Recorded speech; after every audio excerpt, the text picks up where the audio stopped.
এখনো শ্বাস আছে বজায়, যা করো মন তাই সিদ্ধি হয়। ফকির লালন সাইজি। আমরা বেঁচে আছি আশা, আকাঙ্ক্ষা ও একটি নির্দিষ্ট উদ্দেশ্য নিয়ে। কারো উদ্দেশ্য কোনোভাবে বেঁচে থাকা, কারো উদ্দেশ্য ভালোভাবে বেঁচে থাকা, কারো উদ্দেশ্য গাড়ি, বাড়ি বা অন্যান্য কিছু হতে পারে। আবার অনেকেরই উদ্দেশ্য আধ্যাত্মবাদ বা আত্মদর্শন। যাদের উদ্দেশ্য আত্মদর্শন, আজকে মূলত আমরা তাদের নিয়ে আলোচনা করব। এখন আত্মদর্শন যদি আমরা শুরু করতে চাই, তাহলে আমরা আমাদের নিজের দেহটাকে আগে চিনতে হবে এবং জানতে হবে। এটা কিভাবে সম্ভব? আমরা যেহেতু মানুষকে প্রধানত দুটি ভাগে ভাগ করা যায়। এক, নর, দুই, নারী। আমরা জানার জন্য নর এবং নারী উভয় দেহ সম্পর্কে জানব, কিন্তু আমাদের উদ্দেশ্য থাকবে মূলত নরদেহ বা সাধকের দেহ সম্পর্কে। এখানে সাধক বলতে কি বোঝানো হলো? যাদের বয়স 30 থেকে 45 এবং বিবাহিত, অথবা যাদের সাধন সঙ্গিনী বিদ্যমান।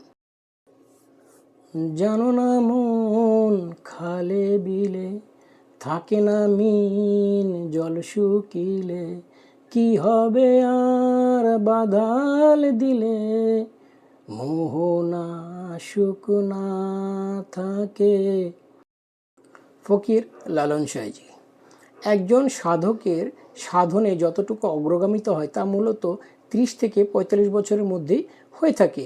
শেষ বয়সে গিয়েও যদি কারো সাধন জ্ঞান আসে, তাতে তেমন কোনো ফল হয় না, কারণ তখন সাধকের সাধন শক্তি বা সাধন বল থাকে না।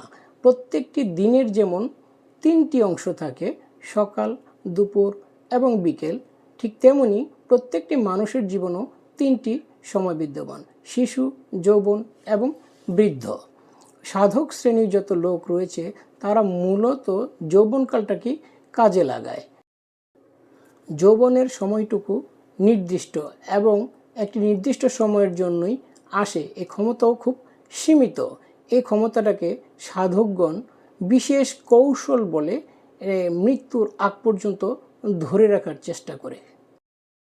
এই কর্মটুকু সাধকগণ কিভাবে করে, কেন করে এবং এই কর্মটিকে আদৌ আধ্যাত্মিকতার সাথে সম্পৃক্ত, এ বিষয়ে আমরা পরবর্তী ভিডিওতে আলোচনা করব। আজকে মূলত আমরা দেখব এই আলোচনার শেষ কোথায় এবং কোন উদ্দেশ্যে আমরা এই কাজগুলো শিখব বা করব।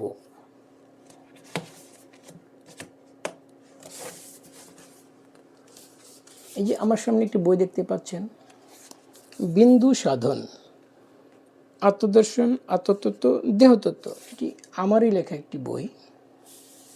মূলত বিন্দু সাধন, জ্যোতির্ময় জগৎ ভ্রমণ। এখানে জ্যোতির্ময় জগৎ ভ্রমণের কথা বলা হয়েছে, জ্যোতির্ময় বিন্দুর কথা বলা হয়েছে।